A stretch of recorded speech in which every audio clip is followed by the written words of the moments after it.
Hello everyone, আসসালামু আলাইকুম। কেমন আছেন সবাই? আজকে আবারও বাহিরের চুলায় রান্নাবান্না শুরু করে দিলাম। আমাদের এদিকে যেহেতু পাহাড়ি অঞ্চল, তাই শীত সবার আগেই চলে আসে। আর এই শীতের দিনে বাহিরে মাটির চুলায় রান্না করতে খুবই ভালো লাগে, ঠান্ডা একটু কম লাগে। আজকে আমাদের জমি থেকে অনেকগুলা ফুলকপি বাজারে বিক্রি করা হয়েছে, সবাই আলহামদুলিল্লাহ বলবেন। আজকে রান্না করতেছি ফুলকপি, মূলা, মাছ। অনেকগুলা ফুলকপি কেটে টুকরো টুকরো করে নিছি। তারপর আমার আম্মুর সেই বিখ্যাত কড়াইয়ের মধ্যে আজকে রান্না করব। এই কড়াই ছাড়া আম্মু রান্নাই করতে পারে না। এই কড়াইয়ের মধ্যে নাকি মাছ সুন্দরভাবে ভাজা হয়। এখানে আমি ফুলকপিগুলা টুকরা টুকরা করে হলুদ দিয়ে তেল দিয়ে ভালোভাবে ভেজে নিচ্ছি। আর এখানে কিছু মাছও ভেজে নিচ্ছি।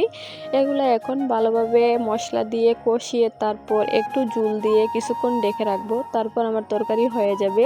আর এদিকে মূলার তরকারি রান্না করতেছি। মূলা ভালোভাবে সিদ্ধ দিয়ে তেল দিয়ে ভেজে নিচ্ছি। তারপর এগুলোর মধ্যে মাছ দিয়ে মশলা দিয়ে কষিয়ে এভাবে রান্না করলে খুবই ভালো লাগে। আমাদের ঘরে প্রত্যেকবারই সব তরকারি এভাবে মশলা দিয়ে মাছ দিয়ে ভেজে তেল দিয়ে ভেজে তারপর রান্না করতে হয়।